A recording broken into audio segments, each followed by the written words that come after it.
షేర్లింగంపల్లి నియోజకవర్గం Allwyn colony division పరిధిలోని Allwyn colony phase 2, Chakradhari Nagar, Kakatiya colony, Venkatapapaiah Nagar, KTR colony, Jayashankar colony, PJR Nagar 1, PJR Nagar 2, wellwisher కాలనీలలో pending లో ఉన్నటువంటి అభివృద్ధి పనులపై division corporator Dodla Venkatesh Goud, GHMC అధికారులు మరియు కాలనీ వాసులతో కలిసి పాదయాత్ర నిర్వహించి ప్రజల నుండి సమస్యల్ని అడిగి తెలుసుకున్నారు.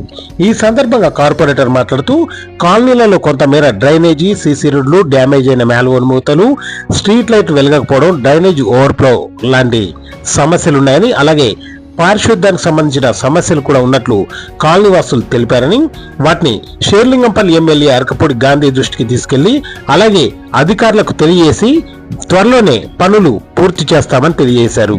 ప్రజా సంక్షేమమే ధ్యేయంగా కాంగ్రెస్ ప్రభుత్వం ముందుకు సాగుతుందని, కాలనీలలో ఇంకా ఏమైనా సమస్యలుంటే నా దృష్టికి గాని ఎమ్మెల్యే దృష్టికి గాని తీసుకొస్తే వాటిని పరిష్కరిస్తామని కాలనీవాసులకు హామీ ఇచ్చారు.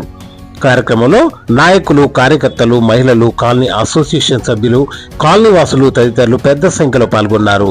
జీహెచ్ఎంసీ అధికారులు